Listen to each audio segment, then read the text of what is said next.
शुक्लाम्बरधरं विष्णुं शशिवर्णं चतुर्भुजं प्रसन्नवदनं ध्यायेत् सर्वविघ्नोपशान्तये। व्यासं वसिष्ठनप्तारं शक्तै पौत्रमकल्मषं पराशरात्मजं वन्दे शुकतातं तपोनिधिम्।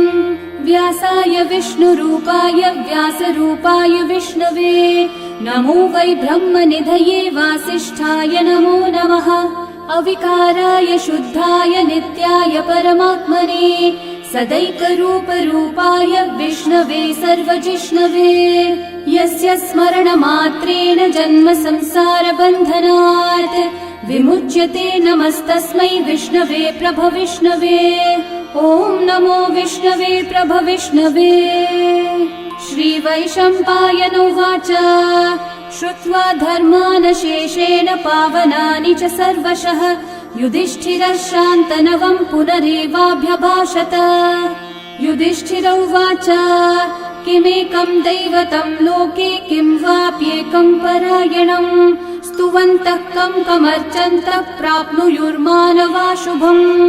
को धर्मः सर्वधर्माणां भवतः परमो मतः किं जपन्मुच्यते जन्तुर्जन्म संसारबन्धनात्।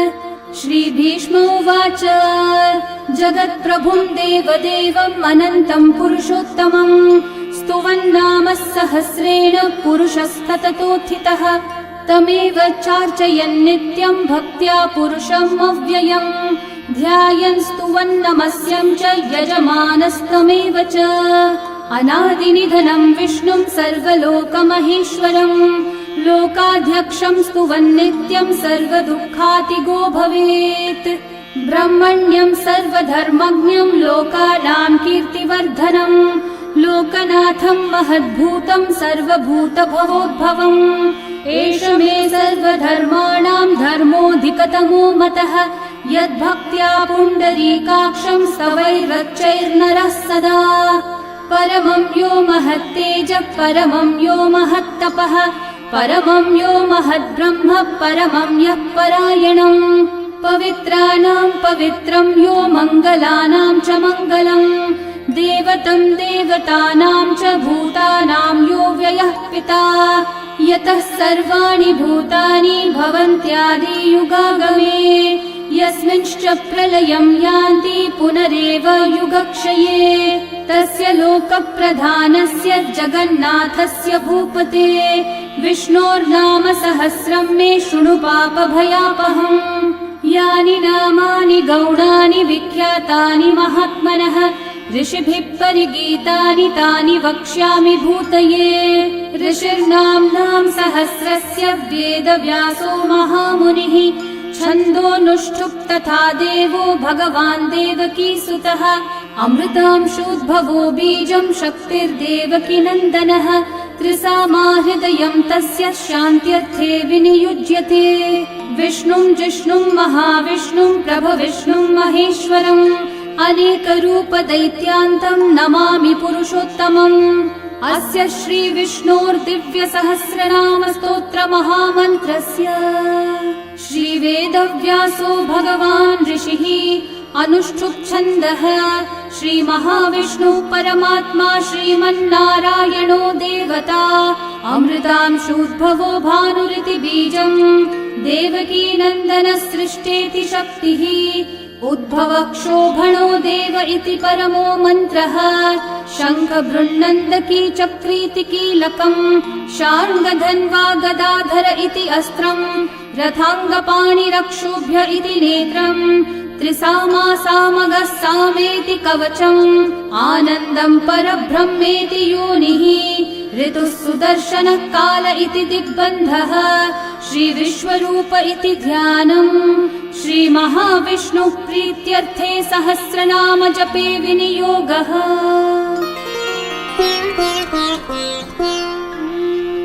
ध्यानम् क्षीरोधन्वत्प्रदेशे शुचिमणिविलसत्सैकते मौक्तिकानाम् माला क्लृप्तासनस्थस्फटिकमणिनिभैर्मौक्तिकैर्मण्डिताङ्गः शुभ्रैरभ्रैरतभ्रैरुपरि विरचितैर्मुक्तपीयूषवर्षैः आनन्देन पुनीयादरिनलिनगदा शङ्खपाणिर्मुकुन्दः भुः पादौ यस्य नाभिर्वियदसुरनिलश्चन्द्रसूर्यौ च नेत्रे कर्णावाशाः शिरौ द्योर्मुखमपि दहनो यस्य वास्तेयमब्धिः अन्तस्थं यस्य विश्वं सुरनरखगो भोगि गन्धर्वदैत्यैः चित्रं रं रम्यते तं त्रिभुवन विपुषं विष्णुमीशं नमामि। ॐ नमो भगवते वासुदेवाय। शान्ताकारं भुजगशयनं पद्मनाभं सुरेशं विश्वाधारं गगनसदृशं मेघवर्णं शुभाङ्गं लक्ष्मीकान्तं कमलनयनं योगिहृद्ध्यानगम्यं वन्दे विष्णुं भवभयहरं सर्वलोकैकनाथम् मेघश्यामं पीतकौशेयवासं श्रीवत्साङ्कं कौस्तुभोद्भासिताङ्गं पुण्योपेतं पुण्डरीकायताक्षं विष्णुं वन्दे सर्वलोकैकनाथम् नमः समस्तभूतानामादिभूताय भूभृते अनेकरूपरूपाय विष्णवे प्रभविष्णवे सशङ्खचक्रं सकिरीटकुण्डलं सपीतवस्त्रं सरसीरुहेक्षणं सहारवक्षस्थलशोभिकौस्तुभं नमामि विष्णुं शिरसा चतुर्भुजम् छायायां पारिजातस्य हेमसिंहासनोपरि आसीनमम्बुदश्याममायताक्षम् अलङ्कृतम् चन्द्राननं चतुर्बाहुं श्रीवत्साङ्कितवक्षसं रुक्मिणी सत्यभामाभ्यां सहितं कृष्णमाश्रये। ॐ विश्वं विष्णुर्वषट्कारो भूतभव्यभवत्प्रभुः भूतकृद्भूतभृद्भावो भूतात्मा भूतभावनः भूतात्मा परमात्मा च मुक्तानां परमा गतिः अव्ययः पुरुषः साक्षी क्षेत्रज्ञोऽक्षर एव च योगो योगविदां नेता प्रधानः पुरुषेश्वरः नारसिंहः वपुः श्रीमान् केशवः पुरुषोत्तमः सर्वः शर्वः शिवस्थाणोर्भूतादिर्निधिरव्ययः सम्भवो भावनो भर्ता प्रभवः प्रभुरीश्वरः स्वयंभू शम्भुरादित्यः पुष्कराक्षो महास्वनः अनादिनिधनो धाता विधाता धातुरुत्तमः अप्रमेयो ऋषिकेशः पद्मनाभोऽमरः प्रभुः विश्वकर्मा मनुस्त्वष्टा स्थविष्ठस्थविरो ध्रुवः अग्राह्यः शाश्वतः कृष्णो लोहिताक्षः प्रतर्दनः प्रभुतस्त्रिककुब्धामः पवित्रं मङ्गलं परम् ईशानः प्राणदः प्राणो ज्येष्ठः श्रेष्ठः प्रजापतिः हिरण्यगर्भो भूगर्भो माधवो मधुसूदनः ईश्वरो विक्रमी धन्वी मेधावी विक्रमक्रमः अनुत्तमो दुराधर्षः कृतज्ञः कृतिरात्मवान् सुरेशः शरणं शर्म विश्वरेतः प्रजाभवः अहः संवत्सरो व्याळः प्रत्ययः सर्वदर्शनः अजः सर्वेश्वरः सिद्धिः सिद्धि सर्वादिरच्युतः वृषा कपिरमेयात्मा सर्वयोगविनिःसृतः वसुर्वसुमना सत्यः समात्मा संवितः समः अमोघः पुण्डरीकाक्षो वृषकर्मा वृषाकृतिः रुद्रो बहुशिरा बभ्रुर्विश्वयोनिः शुचिश्रवाः अमृतः शाश्वतस्थाणोर्वरारोहो महातपाः सर्वगः सर्वविद्भानुः विश्वक्सेनो जनार्दनः वेदो वेदविदव्यङ्गो वेदाङ्गो वेदवित्कविः लोकाध्यक्षः सुराध्यक्षो धर्माध्यक्षः कृताकृतः चतुरात्मा चतुर्व्यूहश्चतुर्दंष्ट्रश्चतुर्भुजः भ्राजिष्णुर्भोजनं भोक्ता सहिष्णुर्जगदादिजः अनघो विजयो जेता विश्वयोनिः पुनर्वसुः उपेन्द्रो वामनः प्रांशुरमोघः शुचिरूर्चितः अतीन्द्रः सङ्ग्रहः सर्गो धृतात्मा नियमो यमः वेद्यो वैद्यः सदा योगी वीरः माधवो मधुः अतीन्द्रियो महामायो महोत्साहो महाबलः महाबुद्धिर्महावीर्यो महाशक्तिर्महाद्युतिः अनिर्देश्य वपुः श्रीमान् अमेयात्मा महाधृतक् महेश्वासो महीभर्ता श्रीनिवासः सतां गतिः अनिरुद्धः सुरानन्दो गोविन्दो गोविदाम्पतिः मरीचिर्दमनोहंसः सुपर्णो भुजगोत्तमः हिरण्यनाभः सुतपः पद्मनाभः प्रजापतिः अमृत्युः सर्वदृक्सिंहः सन्धाता सन्धिमान् स्थिरः अजो दुर्मशनः शास्ता विश्रुतात्मा सुरारिः गुरुर्गुरुतमो धामः सत्यः सत्यः पराक्रमः निमिषो निमिषस्रग्वी वाचस्पतिरुदारधीः अग्रणीर्ग्रामणी श्रीमान् न्यायो नेता समीरणः सहस्रमूर्धा विश्वात्मा सहस्राक्षः सहस्रपात् आवर्तनो निवृत्तात्मा संवृतः सम्प्रमर्दनः अहः संवर्तको वह्निरनिलो धरणीधरः सुप्रसादः प्रसन्नात्मा विश्वदृग्विश्वभुग्विभुः सत्कर्ता सत्कृतः साधुर्जन्मोर्नारायणो नरः असंख्येयो प्रमेयात्मा विशिष्टः शिष्टकृच्छुचिः सिद्धार्थः सिद्धसङ्कल्पः सिद्धिदः सिद्धिसाधनः वृषाही वृषभो विष्णुर्वृषपर्वा वृषोदरः वर्धनो वर्धमानश्च विविक्तः श्रुतिसागरः सुभुजो दुर्धरो वाग्मी महेन्द्रो वसुदो वसुः नैकरूपो बृहद्रूपः क्षिपिविष्टप्रकाशनः ओजस्तेजोद्युतिधरः प्रकाशात्मा प्रतापनः ऋद्धः स्पष्टाक्षरो मन्त्रश्चन्द्रांशूर्भास्करद्युतिः अमृतांशूद्भवो भानुः शशबिन्दुः सुरेश्वरः औषधं जगतः सेतुः सत्यधर्मः पराक्रमः भूतभव्यभवन्नाथः पवनः पावनो नलः कामः कामकृत्कान्तः कामः कामप्रदः प्रभुः युगादिकृद्युगावर्तो नैकमायो महाशनः अदृश्यो व्यक्तरूपश्च सहस्रजिदनन्तजित् इष्टो विशिष्टशिष्टेष्ठः शिखण्डी नहुषो वृषः क्रोधः क्रोधकृत्कर्ता विश्वबाहुर्महीधरः अच्युतः प्रथितः प्राणः प्राणदो वासवानुजः अपान्निधिरधिष्ठानम् अप्रमत्तः प्रतिष्ठितः स्कन्दस्कन्दद्धरो धुर्यो वरदो वायुवाहनः वासुदेवो बृहद्भानुरादिदेवः पुरन्दरः अशोकस्थारणस्थारः शूरः शौरिर्जनेश्वरः अनुकूलः शतावर्तः पद्मी पद्मनिभीक्षणः पद्मनाभोरविन्दाक्षः पद्मगर्भः शरीरभृत् महर्धिरिग्धो वृद्धात्मा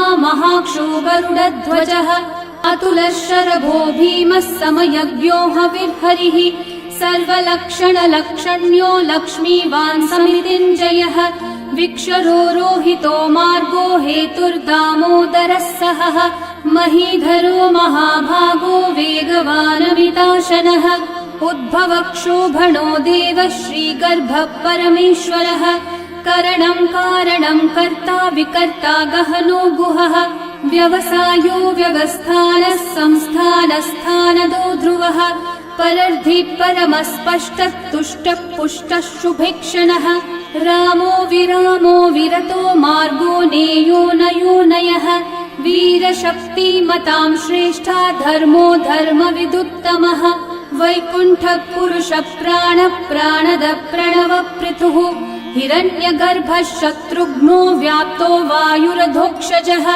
ऋतुः सुदर्शनः कालः परमेष्ठी परिग्रहः उग्रः संवत्सरो दक्षो विश्रामो विश्वदक्षिणः विस्तारस्थावरस्थाणु प्रमाणं बीजमव्ययम् अर्थोऽनर्थो महाकोशो महाभोगो महाधनः अनिर्विण्णस्थविष्ठो भूर्धर्मयूपो महामखः नक्षत्रनेमिर्नक्षत्री क्षामः क्षामः समीहनः यज्ञयुज्यो महेज्यश्च क्रतुः सत्रं सतां गतिः सर्वदर्शी विमुक्तात्मा सर्वज्ञो ज्ञानमुत्तमम् सुव्रतः सुमुखः सूक्ष्मः सुघोषः सुखदः सुहृत् मनोहरो जितक्रोधो वीरबाहुर्विदारणः स्वापनः स्ववशो व्यापी नैकात्मा नैककर्मकृत् वत्सरो वत्सलो वत्सी रत्नगर्भो धनीश्वरः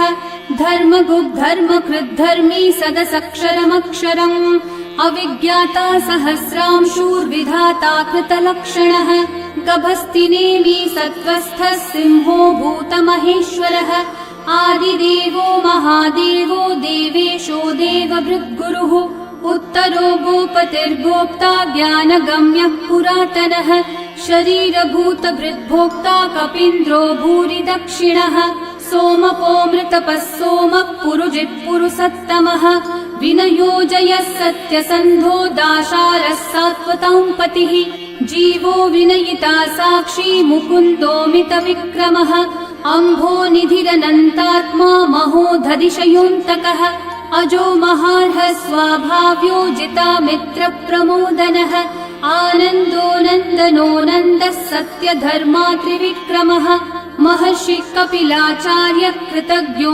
मेदिनीपतिः त्रिपदस्त्रिदशाध्यक्षो महाशृङ्गकृतान्तकृत् महावराहो गोविन्दः सुषेणः कनकाङ्गदी गुह्यो गभीरो गहनो गुप्तश्चक्रगदाधरः वेधास्वाङ्गोचितः कृष्णो दृढसङ्कर्षणोच्युतः वरुणो वारुणो वृक्षः पुष्कराक्षो महामनाः भगवान् भगहानन्दी वनमाली हलायुधः आदित्यो ज्योतिरादित्यः सहिष्णुर्गतिसत्तमः सुधन्वाखण्ड परशुर्दारुणो द्रविणप्रदः दिवस्पृक्सर्वदृग्व्यासो वाचस्पतिरयो निजः त्रिसामासामगः सामन्निर्वाणम् भेषजम्भिषक् सन्न्यासकृच्छमः शान्तो निष्ठा शान्तिपरायणम् शुभाङ्गः शान्तिदः सृष्टा कुमुदः कुवलेशयः गोहितो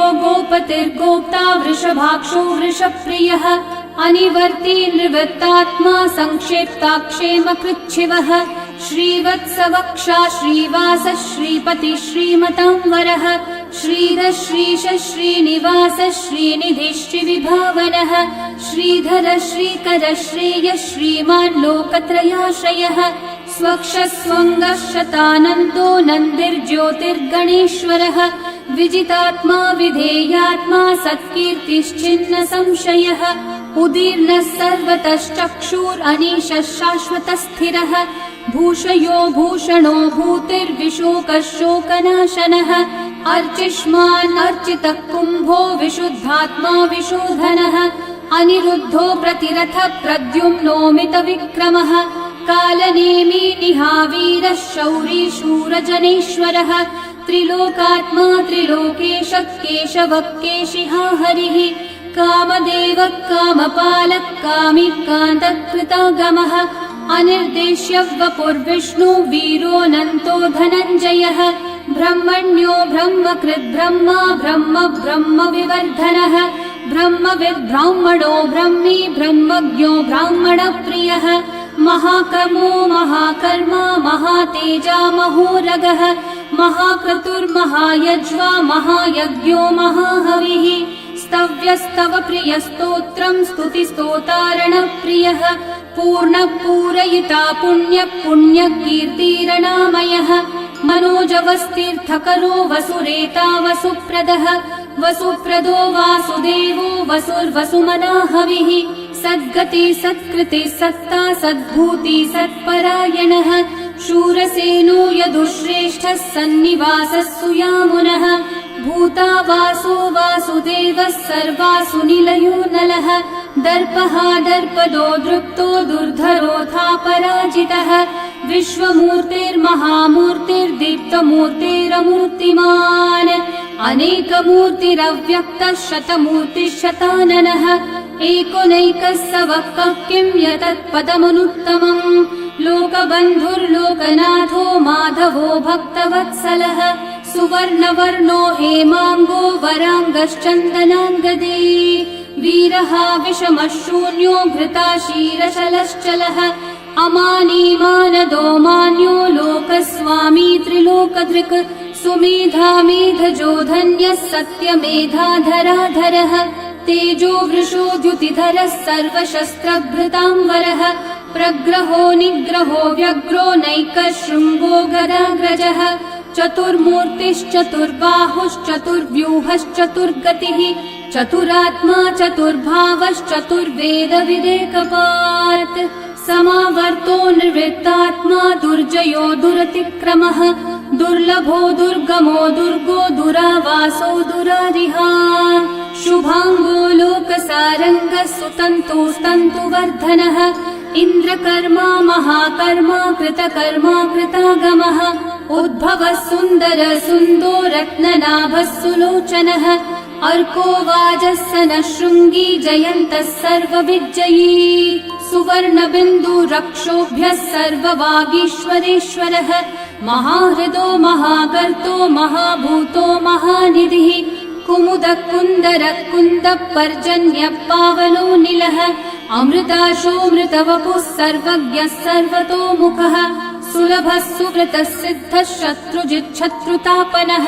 न्यग्रोधोदम्बरोऽश्वत्थश्चाणूरान्ध्रनिषूदनः सहस्रार्ची सप्तजिह्वा सप्तैधा सप्तवाहनः अमूर्तिरनघोचिन्त्यो भयकृद्भयनाशनः अनुर्बृहत्कृशस्थूलो गुणवृन्निर्गुणो महान् अधृतस्वधृतस्वास्य प्राग्वंशो वंशवर्धनः भारभृत्कथितो योगी योगीशः सर्वकामदः आश्रमश्रमणश्रामः सुपर्णो वायुवाहनः धनुर्धरो धनुर्वेदो दण्डो दमयिता दमः अपराजितः सर्वसहो नियन्ता नियमो यमः सत्त्ववान् सात्विकः सत्यः सत्यधर्मपरायणः अभिप्रायप्रियार्होर्हः प्रियकृत्प्रीतिवर्धनः विहाय स गतिर्ज्योतिः सुरचिर्हुतभुक् विभुः रविर्विरोचनः सूर्यः सविता रविलोचनः अनन्तो हुतभुग्भोक्ता सुखदो नैकजोऽग्रजः अनिर्विण्णः सदा मर्षि लोकाधिष्ठानमद्भुतः सनातनतमः कपिलः कपिरव्ययः स्वस्तिदः स्वस्तिकृत् स्वस्ति स्वस्ति भुक् स्वस्ति दक्षिणः अरौद्रः कुण्डली चक्री विक्रम्यूर्जितशासनः शब्दातिगः शब्दसः शिशिरः शर्वरीकरः अक्रूरः पेशलो दक्षो दक्षिणः क्षमिनाम्बरः विद्वत्तमो वीतभयः पुण्यश्रवणकीर्तनः उत्तारणो दुष्कृतिः पुण्यो दुःस्वप्ननाशनः वीरः रक्षणः सन्तो जीवनः पर्यवस्थितः अनन्तरूपोऽनन्तः श्रीर्जितमन्युर्भयापहः चतुर्रश्रो गभीरात्मा विदिशो व्यादिशो दिशः अनादिर्भूर्भुवो लक्ष्मी सुवीरो रुचिराङ्गदः जननो जनजन्मादि भीमो भीमपराक्रमः आधारनिलयो धाता पुष्पहास प्रजागरः ऊर्ध्वगः सत्पथाचारः प्राणदः प्रणवप्पनः प्रमाणं प्राणनिलयं प्राणभृत् प्राणजीवनः तत्त्वं तत्त्वविदेकात्मा जन्म मृत्युजरातिगः भूर्भुवः स्वस्तरुस्तारः सविता प्रपितामहः यज्ञो यज्ञपतिर्यज्वा यज्ञाङ्गो यज्ञवाहनः यज्ञभृद्यज्ञभृद्यज्ञी यज्ञभुग्यज्ञसाधनः यज्ञात् कृद्यज्ञगुह्यामन्नमन्नादयेव च आत्मयोनिः स्वयं जातो वैखानः सामगायनः देवकीनन्दनः सृष्टा शितीशः पापनाशनः शङ्खवृन्नन्दकी चक्री शार्ङ्गधन्वा गदाधरः रथाङ्गपाणिरक्षोभ्यः सर्वप्रहरणायुधः सर्वप्रहरणायुध ॐ नम इति वनमाली गदी शार्ङ्गी शङ्खी चक्री च नन्दकी श्रीमान्नारायणो विष्णुर्वासुदेवोऽभिरक्षतु वनमाली गदी शार्ङ्गी शङ्खी चक्री च नन्दकी श्रीमान्नारायणो विष्णुर्वासुदेवोऽभिरक्षतु वनमाली गदी शार्ङ्गी शङ्खी चक्री च नन्दकी श्रीमान्नारायणो विष्णुर्वासुदेवोऽभिरक्षतु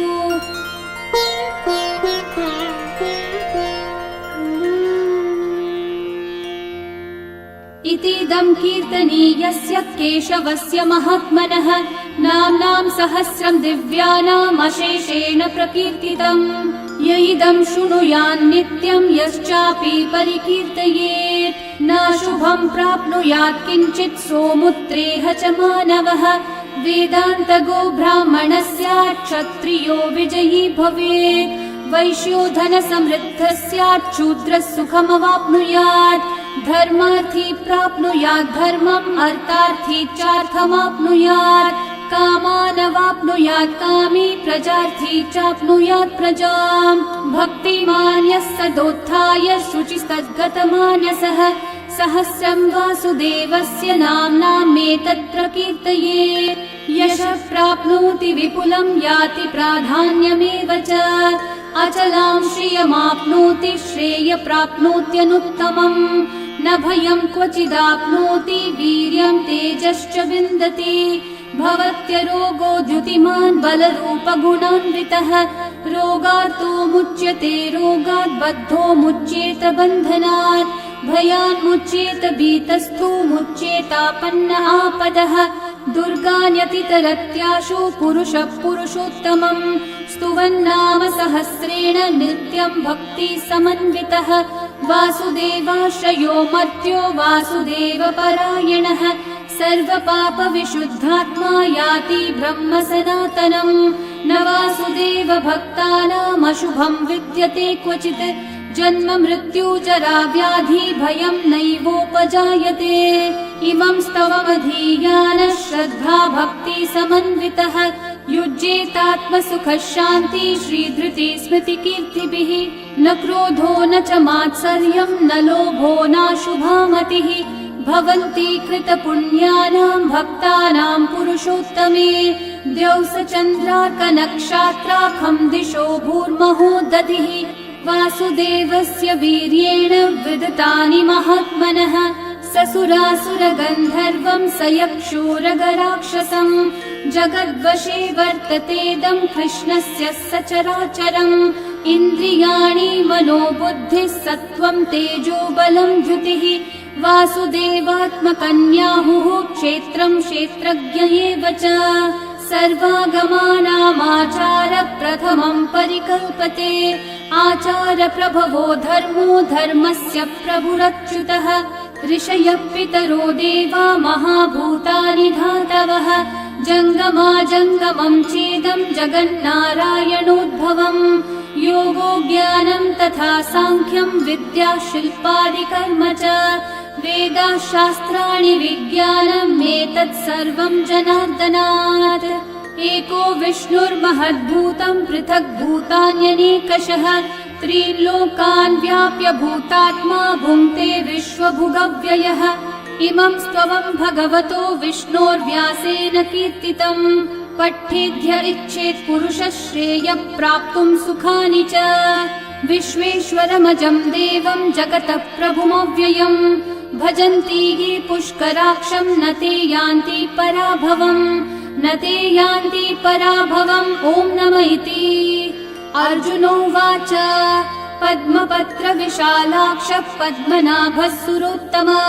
भक्तानामनुरक्तानां, त्राता भव जनार्दन।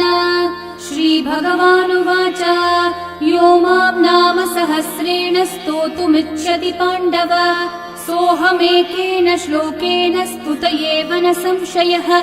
स्तुतयेव न संशय। ॐ नमः इति। व्यास उवाच वासनाद्वासुदेवस्य, वासितं भुवनत्रयम्। सर्वभूतनिवासोऽसि, वासुदेव नमोऽस्तु ते। श्रीवासुदेव नमोऽस्तु त। ॐ नमः इति। पार्वत्योवाच केनोपायेन लघुना, विष्णोर्नाम सहस्रकम्। पठ्यते पण्डितेर्नित्यं, श्रोतुमिच्छाम्यहं प्रभो। ईश्वरोवाच श्रीराम राम रामेति, रमे रामे मनोरमे। सहस्रनाम तत्तुल्यं, राम नाम वरानने। श्रीराम राम रामेति, रमे रामे मनोरमे। सहस्रनाम तत्तुल्यं, राम नाम वरानने। श्रीराम राम रामेति, रमे रामे मनोरमे। सहस्रनाम तत्तुल्यं, राम नाम वरानने। श्रीराम नाम वरानन। ॐ नमः इति। ब्रह्म उवाच नमोऽस्त्वनन्ताय सहस्रमूर्तये, सहस्रपादाक्षि शिरोरुबाहवे। सहस्रनाम्ने पुरुषाय शाश्वते, सहस्रकोटियुगधारिणे नमः। सहस्रकोटियुगधारिण ॐ नम इति। सञ्जय उवाच यत्र योगेश्वर कृष्णो यत्र पार्थो धनुर्धरः तत्र श्रीर्विजयो भूतिर्ध्रुवा नीतिर्मतिर्मम। श्रीभगवानुवाच अनन्याश्चिन्तयन्तो मा ये जनाः पर्युपासते तेषाम् नित्याभियुक्तानाम् योगक्षेमम् वहाम्यहम्। परित्राणाय साधूनाम् विनाशाय च दुष्कृताम् धर्म संस्थापनार्थाय सम्भवामि युगे युगे। आर्ता विषण्णा शिथिलाश्च भीता घोरेषु च व्याधिषु वर्तमानाः संकीर्त्य नारायण शब्दमात्रम् विमुक्तदुःखा सुखिनो भवन्तु। कायेन वाचा मनसैन्द्रियैर्वा बुद्ध्यात्मना वा प्रकृते स्वभावात् करोमि यद्यत् सकलं परस्मै नारायणायेति समर्पयामि। श्री विष्णु सहस्रनाम स्तोत्रम् सम्पूर्णम्।